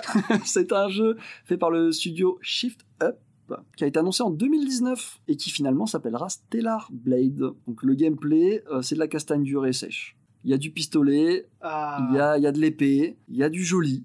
En vrai, moi ça m'intéresse de ouf. Je sais pas si vous le voyez là actuellement. Alors non, mais je connais, je vois. Dis-toi que c'est un RPG coréen. Je vois tout à fait. Donc on est sur les jeux, tu sais, les studios asiatiques qui essaient de faire des jeux où ça tape dur, mais généralement ça rame. Et ben là, dis-toi que c'est pareil, mais ça rame pas. Bah, c'est bien si ça rame pas. T'as la menace obscure, t'as la cité abandonnée, t'as les combats secs et nerveux. En vrai, moi, ça fait partie des choses qui m'intéressent de cette présentation. D'accord. Je vous sens peu réceptif, mais c'est peut-être parce que je le décris mal. Mais non, mais j'en peux plus. Ne te diminue pas. Déchirez vos vêtements, hurlez, comme quand on disait Fire Emblem. Je garde pour le prochain jeu là. Ah, le prochain jeu? T'es sûr que c'est le prochain jeu? Je pense. Hein. Donc Rise of Ronin de la Team Ninja, ça te plaît? Alors, j'ai vu les cinématiques, ça me plaît. Et l'ambiance me plaît, parce que pareil, c'est dans la période de l'ouverture de Japon. Moi, j'aime bien cette époque. Bon, donc après, je sais pas, hein, peut-être que c'est le gameplay j'aime bien l'ouverture du Japon. J'aime bien l'ouverture du Japon. Effectivement, là, je remarque, effectivement, j'ai pas vu, mais c'est ceux qui ont fait Nioh, donc je pense que niveau gameplay, ça va pas du tout m'aller. J'y viens, donc là, c'est une exclusivité PlayStation 5, c'est bon à préciser, parce qu'on l'a pas beaucoup entendu dans cette présentation. PlayStation 5. Bah, Stellar Blade aussi. Oui. Exclusivité PlayStation 5. On l'a pas beaucoup entendu, effectivement. Mais Rise of Ronin, qui est fait par Team Ninja, du coup, je l'ai déjà dit. Qui, à mon sens, me perturbe de fou. Ouais. Parce que j'y vois un mélange de Assassin's Creed, de Ghost of Tsushima, et de Nioh. Mais moi, je pense que maintenant, tous les jeux qui vont sortir, qui ont cette inspiration, très forte inspiration japonaise, qui vont raconter quelque chose de l'histoire ou de la mythologie japonaise, on va tous penser à Ghost of Tsushima. C'est impossible de passer à côté de ce jeu parce que tellement il était marquant. Bien sûr, mais là tu sens qu'il y a de l'inspiration, tu le vois beaucoup. Bah oui. Dans la présentation. Mais moi, ce qui me perturbe, c'est vraiment les combats qui m'ont l'air vraiment très rigides, à l'instar d'un Nioh. Et du coup, ça colle pas beaucoup à l'aspect balade, monde assez qui a l'air ouvert. On n'a pas d'informations, mais ça a l'air assez ouvert, ça a l'air de pousser à l'exploration. Et je suis un peu perdu face à tout ça. Parce que je me dis, ok, je suis très libre, mais dès qu'il faut se battre, je deviens un balai. Après, le jeu, il va arriver qu'en 2024. Ça fait partie des jeux lointains. C'est même pas 2023, donc c'est 2024, peut-être même à la fin de l'année. Donc je pense que même si en ce moment, c'est peut-être un peu dur, les combats, ils ont peut-être pas encore tout fini. Oui, bon, moi je mets mes billes dessus, genre sympatoche. Genre vraiment, c'est écrit, c'est ma note, c'est sympatoche, mais on verra. je me méfie, je suis désolé. C'est presque comme moi et le prochain Fire Emblem. Sympatoche, mais on verra. Je pensais pas que tu étais si distante avec Fire Emblem du coup, parce que moi vraiment sympatoche, mais on verra, c'est assez négatif. Hein. Non mais... Je vais pas revenir sur Fire Emblem. Là, me relancez pas. Ne me relancez pas, c'est toujours le même problème. Toujours, retiens-moi. Retenez-la. Alors, si ça peut te retenir, sache que parmi toutes ces annonces, et avant qu'on y arrive, parce que je sais très bien ce que tu attends, on a la vice-présidente du Global Marketing qui est apparue. Je pense que c'est important de le préciser quand même, pour nous prévenir que ça y est, PlayStation Star, comment ça s'appelle? C'est un genre de programme de fidélité gratuit auquel tu peux adhérer et dans lequel tu reçois des petites missions qui t'offrent des bonus. Bon, ils ont planté, ils se sont dit on va faire un truc stylé, on va faire les trophées Smash Melee. Et quoi? Les trophées Smash Melee. C'est littéralement, ils implantent des genres de petits items qui rappellent l'histoire de PlayStation, un peu comme dans Astro. Tu vois le truc? Oui, je vois. Sauf que là, tu achètes, avec les points que tu gagnes, tu peux les avoir. Donc c'était une annonce importante apparemment. Ah d'accord. Vu que la dame avait l'air très sérieuse quand elle l'a annoncé. Donc voilà, si vous avez souscrit à PlayStation Star, qui est gratuit encore une fois, et que vous avez des points à dépenser autres que dans votre wallet. Et ça sert à quoi le PlayStation Star? C'est un truc de fidélité que j'ai vraiment du mal à comprendre pour être honnête. Tu gagnes des points, tu peux les échanger contre des éléments dans le wallet, apparemment des choses dans le store, ça m'a l'air assez limité. Vraiment très limité, mais t'as des défis. En vrai, c'est un peu comme les quêtes journalières. Moi, je vois ça comme les quêtes journalières Fortnite qui te donnent des bugs. Là, c'est pareil, sauf que c'est un peu obscur et bon, maintenant vous le savez, si vous avez des points en plus, vous pouvez avoir votre petite PlayStation 3 en miniature. Mais rassurez-vous, ce ne sont pas des NFT. Voilà. C'est déjà ça. Visiblement, ce ne sont pas des NFT, donc rassurez-vous. Et on arrive finalement à l'annonce que tout le monde attendait et surtout étagère, je le sais. Parce que pour finir, un peu à l'instar de Nintendo, ils se sont dit Nintendo a Breath of the Wild, qui ne s'appelle pas du tout Breath of the Wild. Non. Nous, on a God of War. Ragnarok. Qui va sortir très bientôt. Qui sort très bientôt et qui est apparu dans une super cinématique qui était géniale. Genre ça a duré 3 minutes je crois. Bon, ils ont réussi à teaser une manette aux couleurs du jeu entre temps. Et personnellement, j'ai vraiment aucun attrait pour les manettes PlayStation 5, mais je suppose que ça plaira à des gens. Et la petite cinématique qui allait avec, qui nous disait finalement le fil rouge de God of War Ragnarok. Je sais pas si je dois vraiment en parler. Je pense qu'on peut laisser un peu le suspense. Parce qu'il y a vraiment rien eu. On a eu quelques éléments de gameplay. On peut laisser le suspense, mais c'est-à-dire que le mythe de Ragnarok, c'est quelque chose. Non, mais c'est ça, parce que pour moi, le mythe du Ragnarok, ça coule de source, tu vois. Mais est-ce que je dois vraiment en parler Non, je pense que ça va le faire. Surtout, je sais pas vous, mais ça, c'est le jeu. Je savais qu'il allait arriver. On va dire que ça me hype au même niveau que l'annonce de Zelda Tears of Kingdom. Un peu plus quand même, parce qu'ils ont moins fait traîner que... Oui, mais dans le sens où j'étais en mode d'accord, donc ce sera comme ça, très bien, allez, on y va, c'est pour bientôt, donc cool. Après, je sais que je toucherai probablement pas à la manette parce que je regarderai surtout Florian jouer. Moi, c'est un jeu qui se regarde bien. Pour la plupart de jeux qu'il fait, moi j'y touche pas après parce que j'ai déjà tout vu. Et c'est pour ça en fait que moi c'est le jeu de Ronan qui m'a attiré le plus, ne serait-ce que parce que je l'attendais pas, je savais pas. D'accord, genre tu l'avais pas vu venir. Oui, non, mais c'est les petits plaisirs. C'est les petits plaisirs. Mais non, sinon, mais voilà. Moi j'aime bien les mythes scandinaves là comme ça, donc ça va être sympa. Ah, ça va péter. Hein. En vrai, la cinématique, elle annonce la couleur, une couleur qu'on connaissait déjà. Hein. C'est des gros monstres, des combats de dieux, des grosses patates, des gros muscles, pas de sueur. Pas beaucoup de sueur, mais beaucoup de gros combats. On a Atreus qui finalement passe de douille à Riz. Oui. Voilà, qui a pris quelques centimètres et qui a un peu mué. Mais sinon, bien cette expression, il passe de douille à Riz. Ça parle à tout le monde normalement. Il y a des nouveaux dieux dont je citerai pas le nom, et que vous ne reconnaîtrez pas si vous mettez pas les sous-titres. On ne dit pas le nom. Alors moi, sans faire exprès, j'ai mis les sous-titres. Ils mettent le nom. Oh, donc moi je sais que c'est affreux, je suis désolé, c'est affreux, ça gâche tout. C'est quoi ces sous-titreurs? Du coup moi il y a une scène où il rencontre un autre dieu qui a l'air assez friendly, et moi je sais qui c'est du coup. Ouais, donc attention, ne mettez pas les sous-titres, ça va vous faire mal. Mais voilà, c'était tout pour le PlayStation, la session PlayStation. Bah, je pense que c'était bon, comme c'était 2 fois plus court que Nintendo, c'était assez ils ont donné tout ce qu'ils avaient de plus intéressant. Ils ont sorti les trucs les plus intéressants, il y avait vraiment des pépites. Hein. Moi Like a Dragon Ishin ça m'a fait exploser. De toute façon, on l'a dit, hein, tant que si on connaît pas le jeu, c'est qu'il est nouveau. Oui, voilà, donc ça marche aussi pour Star Wars, Tale of Galaxy Edge, enfin ils nous ont fait un petit concentré des jeux qui vont finalement pour la plupart arriver relativement bientôt. Il y a aucun jeu qui m'a déçu dans la liste pour être honnête, là. À part celui Ronin, Rise of Ronin, qui me un peu refroidi mais à cause d'un élément. C'était un sans faute pour moi, hein, presque. Hein. Bah c'est cool. Voilà. On peut passer à la suite. On passe à la suite. La suite, c'est bien évidemment le Tokyo Game Show. Youpi. Tokyo Game Show qui est en train de se passer en ce moment, au moment où on vous parle, il y a des conférences. Sauf que nous, on enregistre vraiment, mais entre les 2 jours du Tokyo Game Show. On peut pas tout faire. Donc c'est un goal volant, t'es en train de nous faire. On est en train de faire un goal volant. Ouais, je pense qu'on parlera peut-être du reste des conférences la semaine prochaine. C'est ça. S'il y aura des choses intéressantes à... Effectivement, mais je pense qu'il y aura des choses intéressantes de toute manière. Donc, ce Tokyo Game Show commence par la conférence Xbox, avec des nouvelles, des jeux prévus, des jeux, une mise en avant des partenaires japonais.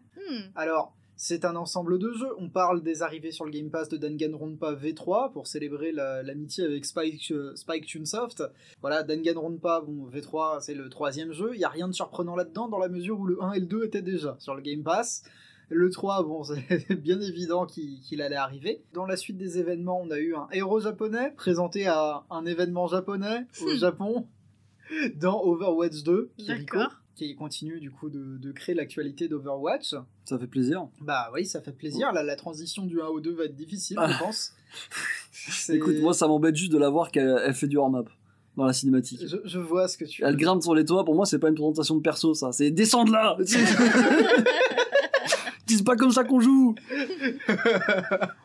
Ouais, mais ça c'est rigolo. C'est comme quand tu vois des mecs jouer très très bien Lucio là. Oui, voilà, bon, effectivement les Lucio, mais eux ils sont à part. Mais je doute qu'elle puisse monter sur les toits comme ça. On a eu, pareil, l'amitié entre Level 5, inespéré, et Microsoft avec l'arrivée des Ni no Kuni sur le Game Pass.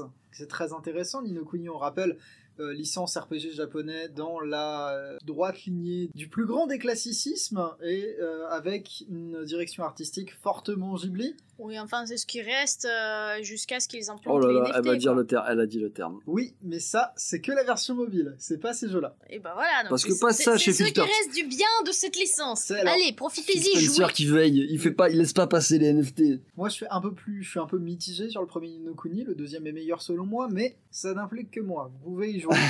Jouer. Et ça, c'était relativement inespéré jusque-là. Pareil, sur Xbox, le portage des personnages, l'amitié entre Microsoft et Atlus, et par extension Sega. Enfin, ces jeux qui vont être dispo pour le grand public, c'est bien pour Persona. Alors, le grand public, je sais pas, ils étaient déjà disponibles sur console. Bah si, le grand public, il y aura Nintendo et Microsoft, mais dans tous les cas, on parle ça fait quand même beaucoup de monde. Game Pass, c'est énorme. Plus la team PC, je pense que tu peux le dire. Surtout tout est traduit en français. Je pense que tu peux dire pour la première fois. Oui. Et c'est très inhabituel chez Sega, c'est important. C'est vrai que ces gars, ils aiment pas trop traduire. Ils aiment pas traduire. Bref, ça se concentre sur les Persona 3, 4 et 5. Persona 3 Portable, Persona 4 Golden et Persona 5 Royal. À savoir les versions plus de chaque jeu qui arrivent dans le Game Pass, tour à tour. On a aussi, contre toute attente, petite amitié entre, je crois bien, Arc System Works et Xbox par le biais des Guilty Gear Strive et BlazBlue Cross Tag Battle, qui sont 2 jeux de combat particulièrement difficiles. On connaît un petit peu les jeux de combat Dark 6, Fighter Z, tout ça, qui arrivent sur le Game Pass, et c'est formidable dans la mesure où il y a moins de lag sur Xbox qu'il n'y en a sur PlayStation. Je vois que tu remis le petit couteau dans la petite plaie, j'apprécie ça. Ah, mais c'est très positif. Disons que c'est tout sauf inattendu, dans la mesure où Fighter Z était déjà sur le Game Pass, mais on est quand même très content de voir quelque part des accords qui arrivent à se poser de manière plus stable entre les studios japonais et Xbox, qui arrivent peut-être à en vrai, c'est super, faire un pas en avant sur les marchés asiatiques. C'était un peu triste quand même de voir cette zone où ils n'avaient pas accès, et surtout la limitation que ça mettait pour pas mal de choses, parce que PlayStation ne s'engageait pas sur tous les terrains. Ouais, bah oui. Vis-à-vis des jeux japonais. Je suis sûr qu'on va en découvrir, moi surtout, parce que toi tu connais tout, je le sais, je te connais, mais je sais que moi par exemple via le Game Pass je vais découvrir des jeux que j'aurais peut-être jamais pu trouver de moi-même, ou que ce soit sur PlayStation ou ailleurs. J'aurais dû recommander. On va espérer que du coup peut-être que enfin Game Pass il permettra à mettre fin justement à cette histoire de inaccessibilité aux jeux japonais du public européen. Oui, après c'est pas une réponse à tout, parce qu'il y a des va-et-vient dans le catalogue, bien entendu, sûr, mais c'est loin d'être une réponse absolue, mais au moins c'est une bonne porte. Il y a des œuvres auxquelles des gens auraient jamais touché. Moi il y a énormément de jeux, j'aurais jamais lancé, parce que en mode je vais pas payer pour, c'est bizarre dit comme ça, mais je vais pas payer pour, alors je sais pas, tu vois, j'ai des doutes. Oui, tu sais pas si ça vaut le coup. Exemple par excellence, vous pouvez trouver sur le Game Pass Eiyuden Chronicle. Et que là, comme ça, dit comme ça, ça ne vous dit absolument rien. Je n'y touche pas. Et c'est un descendant spirituel des Suikoden. Alors attends, je regarde. Série de RPG japonais notable, oui, vraiment notable pour le coup. Suikoden, ça me dit quelque chose, effectivement.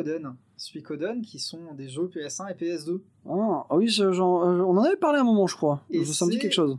Alors, Suikoden, moi personnellement, Eiyuden pour l'instant j'y ai pas touché, mais Suikoden, c'est les RPG qui rendent fou avec ta... Oh putain, ça me fait penser à Sun quelque chose. C'est le mythe des 108 étoiles, t'as 108 alliés à récolter dans le jeu. Tu vois, là, si c'est sur le Game Pass, je lance. Mais avec plaisir. Avec grand plaisir. Dans la suite des événements, alors moi j'aimerais bien l'avis d'Elena là-dessus, tout spécialement, parce que je connais son amour de Pokémon. Oui. J'ai cru que c'était un jeu de ferme et que t'allais m'énerver. Oui, moi aussi je me suis dit, tiens, jeu de ferme, comment ça, je l'ai pas vu passer. Mais pour qui me prenez-vous? Pourquoi vous croyez automatiquement que je suis taquin et bougon? Oh bon. Oh là là, ça vaut 1000 mots ça, je suis désolé. Plus sérieusement, Palworld qui arrive sur la Xbox, de Pocket Pair, les créateurs de Craftopia. Il s'appelle même Pocket Pair. Oui, non mais... 2 doigts de s'appeler Pokémon Company. Jeu multijoueur en open world, survival, crafting, dans lequel on peut se lier d'amitié avec des pals, les potes, littéralement. J'imagine que le slogan du jeu, ça va être « C'est comme ça que Pokémon devrait être ». Oui, pourquoi t'as dit ça avec un accent de nain des montagnes Je sais que les soirées Donjons et Dragons, ça travaille, mais... C'est de l'émotion. J'ai vu Gimli qui arrive et les Pokémon, c'est comme ça. Oui, mais le craft, c'est parce qu'il y a du craft. Ah. Donc, voilà, là, j'ai l'impression... C'est celui sur lequel je suis peut-être le plus mitigé, je vais quand même essayer. Mais c'est un melting pot de choses qui fonctionnent bien, mais subsiste-t-il toujours une âme? On verra. On verra. Je pense que c'est la seule réponse possible, c'est on verra. Si ce jeu Pokémon pourra devenir meilleur que Pokémon? Sans doute que non. De toute façon, Pokémon, personne peut battre les Pokémon à leur propre jeu, parce que c'est eux qui définissent le truc. Quand tu dis je joue à ça parce que c'est un Pokémon-like, t'as déjà perdu la partie. Je veux dire, tu peux pas battre l'œuvre qui sert de base. Ma remarque, c'était que plus on passe de temps, plus les jeux qui essayent de ressembler à Pokémon proposent des personnages qui ressemblent à des Pokémon. Oui, bah là, il y a des persos, même moi je les connais, pourtant je joue pas à Pokémon. Là, c'est ultra confondant. Genre, on dirait Bulbizarre, là. Oui, un peu. C'est son chapeau. On dirait Bulbizarre avec un chapeau, on est où, là? Dans la suite des événements, il y a eu CyberConnect 2, avec Fuga Melodies of Steel, qui est disponible sur le Game Pass. Fuga, jeu dans la lignée, alors c'est le 3e, je crois, de la lignée des Little Tail Concerto, avec... non, c'est Little Tail Bronc, je crois. Je me souviens plus du nom exact, mais ça commence par Tail Concerto, ça continue avec Solato Robo, et ça enchaîne avec Fuga. Fuga que je saurais que trop vous conseiller, dans la mesure où il va y en avoir un deuxième. RPG sans concession de CyberConnect 2, à la fois terriblement mignon et particulièrement cruel, avec un tank géant. Et ça, je sais que ça plaira à Mage. Mon dieu. Bah, non, mais écoute, moi tu prends un truc, tu mets un tank géant dans l'histoire, tu sais que j'apprécie. C'est des enfants, ils se déplacent, ils ont un tank géant, il y a des gens qui essayent d'arrêter le tank géant. Mais moi je kiffe, mec. Tu mets un lore, il y a des enfants, ils veulent aller à l'école, mais il y a des bullies. Alors il y a de la chance, ils ont trouvé un tank sur le bord de la route et du coup ils vont à l'école. T'as pas la dernière ligne de la blague. Dis-moi. C'est-à-dire que t'as des batailles, et si la bataille est trop dure, ton dernier ressort c'est de foutre un enfant dans le canon, dans l'incinérateur du tank géant. Oh là. Ah oui, ils veulent vraiment aller à l'école, hein. Mon dieu, je suis choquée. Allez l'enfant. Allez, on passe aux choses suivantes. Pour l'équipe. On passe aux choses suivantes. Capcom, cette fois-ci avec Exoprimal qui est revenu dans la conférence Capcom. Jeu 5v5, coopératif, alors avec des dinosaures et des gens en exosquelette. Attends, c'est coopératif avec des dinosaures ? Alors c'est contre des dinosaures. C'est coopératif contre les dinosaures, mais c'est en 5v5. C'est très intéressant.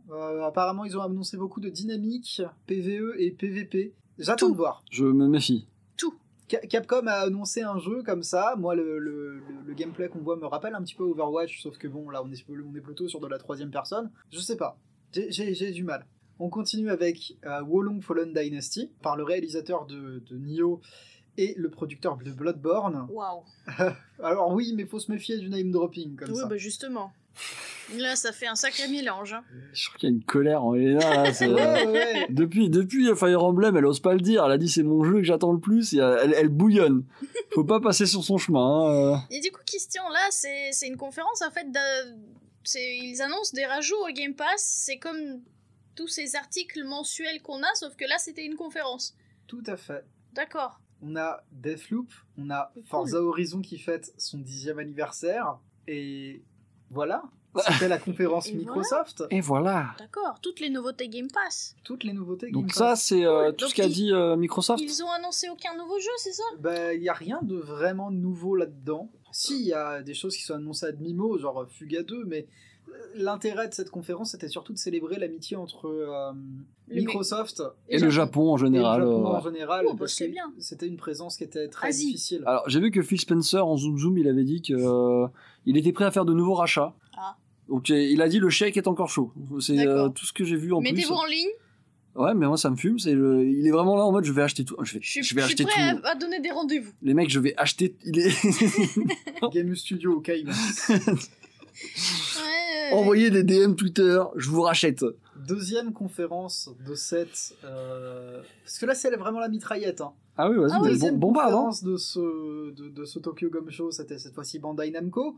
Alors, Bandai Namco, on rappelle... Tu le dis mieux que moi, hein. Les weebs, par excellence, mais ils ont toutes les licences d'animé, et c'est de eux qu'on s'attend à des licences d'animé, mais là, il y a des choses... c'est les S++, là. C'est le S++ de l'animé, à tel point que même moi, j'ai l'impression de pas avoir pris de douche quand je lis la liste. Ça commence, alors c'est dans l'ordre alphabétique. Ace Angler, un jeu de pêche rigolo sur Switch. On continue avec Digimon Survive, le jeu Digimon à tendance visual novel qui a peut-être un petit peu surpris les gens. D'accord. Ça continue avec Story of Seasons, donc jeu de ferme que n'apprécierait sans doute pas. C'est Doraemon. Du coup, c'est l'ultime jeu, c'est-à-dire c'est un mélange. Premier, oui. Non Alors, c'est le véritable premier, non non, si non. Story of Seasons à la base, c'est comment ça s'appelle ? Harvest Moon. Ouais. Donc je ne crois pas. Oh le ouais. Non, mais c'était lequel qui était avant, Doraemon ou Harvest Moon ? Alors, la licence Doraemon il n'y a pas eu une avant, histoire comme pense... quoi, voilà. Ah, peut-être. Parce que du coup, c'est Doraemon qui est sorti avant, mais comme il est jamais sorti en Europe, personne le connaît. Est-ce qu'il y a Jean Reno dedans? Non, il n'y a pas Jean Reno comme dans cette pub de Doraemon, mais vous aurez la réponse de Doraemon la prochaine fois. Pour moi, ils sont indissociables. Écoutez, vous n'allez qu'à les vérifier, parce que peut-être que je raconte n'importe quoi, ou que j'invente, mais moi j'ai l'impression, j'ai cru comprendre à un moment donné que Doraemon, c'est lui, c'est lui qui a foutu le bordel. Le mal primaire. Oh, le mal primaire. L'instigateur de l'enferme. C'est ça. Exactement. On a eu, par la suite, dans tous les cas, le jeu de Doraemon est plutôt chouette. Et ça fait plaisir de le voir sortir en... Comme tous les jeux de ferme. C'est ça, de le voir sortir en Europe. Mm-hmm. Dans la suite des événements, on a eu Dragon Ball The Breakers, prévu pour PS4, Xbox One, Switch et PC. Un jeu... C'est le Battle Royale, là? C'est le Battle Royale, avec un joueur qui joue Freezer. Tout le monde m'a l'air chaud à ça, et je sais pas pourquoi, en fait. Enfin, Freezer, il y a Boo et Cell aussi qui ont été annoncés, mais c'est très intéressant de voir une take sur Dragon Ball qui n'est pas concentrée sur un jeu de combat. Oui, bah il s'éparpille, c'est agréable, tu vois, mais... Pour ça, ils ont Dragon Ball Z Kakarot, là aussi, qui va... Oui, mais là, peut-être que le jeu sera bien. Ouais, je vois que vraiment les petits couteaux sont de sortie, là. Non, mais... Ça a continué avec... Je suis curieux. Je suis furieux. Ça a continué avec le JoJo All-Star Battle Air qui est sorti il y a pas si longtemps que ça. Ouais. La collection Clonoa, Phantom Reverie Series, Lego Brawls, mais aussi Mobile Suit Gundam Battle Operation 2. Wouh, qui est le Overwatch Gundam. Mais alors moi, ça me hype plus qu'Overwatch 2, je suis désolé, voilà, je dis les termes. Je sais qu'avec Mage, on va y jouer à Overwatch Gundam. Exact. Et ça va être n'importe quoi. Ça, c'est un pari que je trouve quand même très intéressant, mais pas aussi intéressant que One Piece Odyssey, qui a continué à nous révéler des images. Ouais, un énième jeu One Piece. Alors, un énième jeu One Piece, oui, mais cette fois-ci en RPG japonais tour par tour. Ouais, bah du coup, la question, c'est est-ce qu'ils ont repris à nouveau tout dès le début, ou est-ce qu'ils avancent quelque part au milieu de l'histoire? Au vu du design des personnages, ce n'est pas le début de One Piece. Waouh! Ce sera sans doute, je pense, comme le dernier jeu One Piece, un arc à part. Ok. Bon, c'est déjà pas plus mal. Après, peut-être que je me trompe. On verra bien. On verra bien. Et la suite, c'était Pac-Man Museum Plus, parce que finalement, prendre tous les Pac-Man qu'on connaît, pour les mettre dans un grand saladier, dans le même pack. Dans le même pack, et les resservir aux gens, pourquoi pas? C'est fourni avec, dans la foulée, Pac-Man World Repack. Un repack. Encore une fois, un reportage de Pac-Man World. Pack et World. repack, oui, très bien. C'est ça. Petite surprise de mon côté, ça a été Park Beyond. Jeu de gestion de parc d'attractions. Et à titre personnel, de ça, j'en ai jamais assez. D'autant plus que celui-ci a une esthétique un petit peu... C'est le genre de trucs qui sont indémodables. C'est jamais de trop. C'est jamais de trop. Je sais pas si ce sera bon ou mauvais, mais c'est jamais de trop. Bah, sur PC, j'imagine que ça sera plus intéressant. Peu importe la plateforme, je suis toujours heureux de bloquer des gens dans les manèges, donc allons-y. Dans la foulée, on a eu ce très improbable party game issu de la licence Puis Molcar. Alors, redis-le. Puis Molcar. C'est des hamsters voitures. Et non, mais c'est formidable. Je conseille vraiment à tout le monde Puis Molcar. C'est Hamtaro Racing. Non, mais tu verras. Ouais, j'ai hâte. C'est sur Netflix, hein, donc... Ah oui, carrément. Regardez Puis Molcar. Ah bah, tu sais quoi, je me le ferai. La promesse, pareil, de SD Gundam Battle Alliance. Petit action RPG, il me semble, Gundam. Les portages de Sword Art, Alicisation Lycoris. Taiko no Tatsujin Rhythm Festival. Nouveau Taiko no Tatsujin, mais sera-t-il vraiment différent de l'ancien? Je ne pense pas. Et Ultra Kaiju Monster Rancher, la licence Monster Rancher qui revient d'entre les flammes. Pas mal. Mais avec des kaiju. D'accord. Ça a été aussi l'occasion de faire un point sur les jeux mobiles. Oui, je vois qu'il y a plein de trucs mobiles finalement. Hein. Oui, beaucoup de trucs mobiles hein, chez Bandai Namco. Ouais. Sur les licences, beaucoup. Alors, on parle d'Idolmaster. Bah, les plus grosses.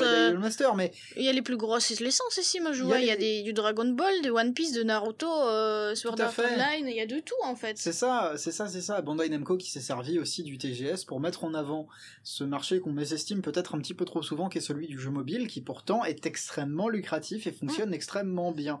Mais en tout cas, il y aura encore des morceaux de conférences avec Bandai Namco qui vont présenter avec plus de détails les jeux. C'est ça. Il y aura des streams, des gameplays. C'est des choses sur lesquelles nous on reviendra de toute façon sur de détails. Jeudi prochain vous en aurez un peu plus, je pense. Enfin, jeudi prochain pour nous, mais pour eux plus tard. Mais là, c'est compliqué, c'est en direct. Hein. Plus le temps passe, plus il parle, plus il actualise, plus il a des nouveautés. Oui, c'est ça. Je le sens tendu, étagère. Et enfin, l'ultime boss final de cet épisode déjà trop long. L'ultime boss, c'est la conférence de Capcom, qui se concentre sur quelques jeux Capcom, donc Exoprimal, dont on a déjà parlé un petit peu avant, mais aussi l'extension de Monster Hunter Rise, Sunbreak, qui est disponible sur Switch et PC, avec la mise à jour gratuite 2.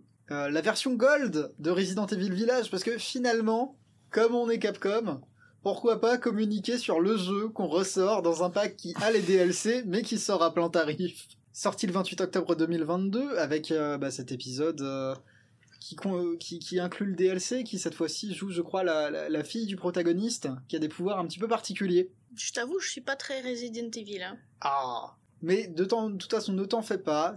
On s'est aussi concentré un petit peu sur Resident Evil 4 Remake, qui va pas tarder à sortir. Les versions cloud des Resident Evil plus récents. D'accord, donc je m'inquiète pas. Resident Evil comme licence, ils vont bien. Ils vont bien. T'inquiète pas, ça va continuer. T'aimes pas? Ça restera, tant pis. Ah non, mais c'est juste, c'est les jeux d'horreur, moi c'est... Ouais, j'aime pas quand ça fait peur. Ça parle pas à tout le monde, c'est comme ça. J'aime pas quand ça fait peur et j'aime pas les jeux de ferme. Donc tout ce qui est au milieu, ça me va. Et les jeux de ferme qui font peur, ça se passe comment? Ah, bonne question. Je pense ça devient il y a un sujet à développer. La ferme là. qui fait peur. Alors, le seul jeu à peu près de ferme qui m'a plu, c'était le... Là où il faut gérer les morts. Ouais. Graveyard Keeper. Ça, c'était sympa. C'est vrai. Ça, c'est original. Mais bon, tu mangeais de l'humain, donc c'était... Si tu veux. Si tu veux. C'était aussi l'occasion d'en apprendre plus sur Mega Man Battle Network Legacy Collection. Ouf, c'est long. Oh, tu dis des termes là, mon gars. Ouais, t'es en train de me perdre 4, à chaque... 6 mots. Ouais, mais ça commence à faire long, mais c'est les titres à la Capcom. Si eux ne peuvent pas faire des titres longs, où est-ce qu'on se dirige? Et il sort pas sur Xbox. Alors, non, il ne sort pas sur Xbox, il sort sur Switch, PS4 et PC. C'est la collection des Mega Man Battle Network, qui sont des jeux qui sont sortis sur Game Boy Advance et DS, principalement. Content, ça rejoint cet effort de Capcom de faire des collections avec tous leurs Mega Man, quitte à les sortir 10 par 10. Oh bah c'est mieux. Non mais... Au moins comme ça c'est pack et repack. Ouais, non mais là c'est pack et repack, mais s'ils nous font le coup à la Square Enix de nous sortir Mega Man 2.8 HD Remaster là, avec tous les Mega Man... Mon dieu! Dans tous les cas, bien content de revoir Mega Man Battle Network, dans la mesure où c'est pas des jeux dont la ressortie était forcément évidente. Capcom a pris selon moi le bon move en les ressortant en pack, de surcroît.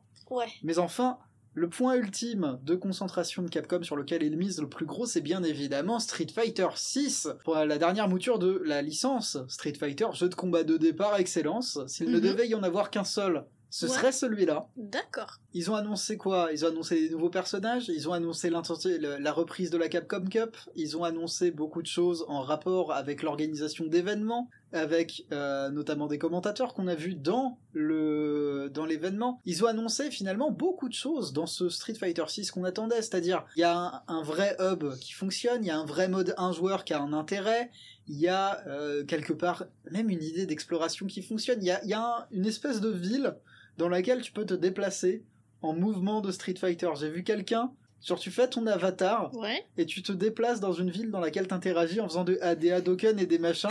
Il y a des gens qui peuvent monter sur la tête d'autres personnes. J'ai vu quelqu'un se déplacer d'un balcon à un autre grâce au coup de pied qui tourne de Chun-Li là. Et... Tu fais pas ça dans la vraie vie toi? Non, je fais pas ça dans la vraie vie. Ok.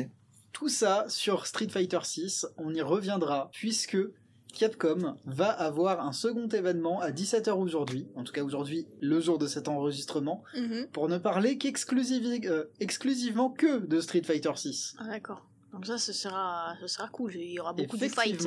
Ouais. Il y aura beaucoup de fights. Non, mais sortie toujours prévue en 2023. Sortie toujours prévue en 2023, et ça, pour sûr, c'est un jeu duquel on vous reparlera. Et n'oubliez pas qu'on est en 2022, donc c'est pas très loin, 2023. Non, c'est bientôt. Hein. Là, si on continue comme ça notre podcast, ça va être vraiment très vite. Hein. Ah oui, le podcast sera fini, on sera en 2023, je le sens. Mais c'est ça d'arriver dans les semaines où il y a plein de trucs, c'est pas possible en vrai. Ils peuvent pas les espacer un peu là? Non, ils aiment bien faire un flux tendu. Là, ce qu'il faut, s'il y a des gens qui écoutent encore, toujours à ce stade. Merci déjà. Merci, vous êtes des alphas là. Personne n'a votre patience. Même nous, on commence à être impatients. Vous avez réussi à faire l'aller-retour travail maison? Ça, c'est la partie 2 là. Ils sont en train de rentrer. Ça s'est bien passé votre journée ou pas? Oh, plus sérieusement, qu'est-ce qu'il nous reste, étagère? Il ne nous reste rien du tout, c'était la dernière. Bravo, ça a été compliqué, mais tu as géré. Ce sera c'est celles qui arrivent aujourd'hui et qui seront la semaine prochaine.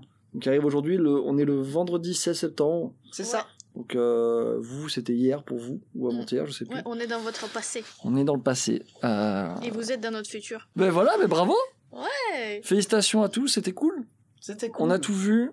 Alors on va pas s'attarder, je pense, éternellement. Je pense qu'Hugo sera fier de nous. À moins que vous ayez des choses à dire particulières. Pas plus que ça. Des attentes? Non. Pas d'attente? Il n'y a pas d'attente, il n'y a que le présent qui compte. Fire Emblem? De toute manière, on est dans le passé et dans le futur en même temps, donc ça devient compliqué. Ça y est, je sais plus où je suis. Exactement. Je m'appelle Mage. Engage.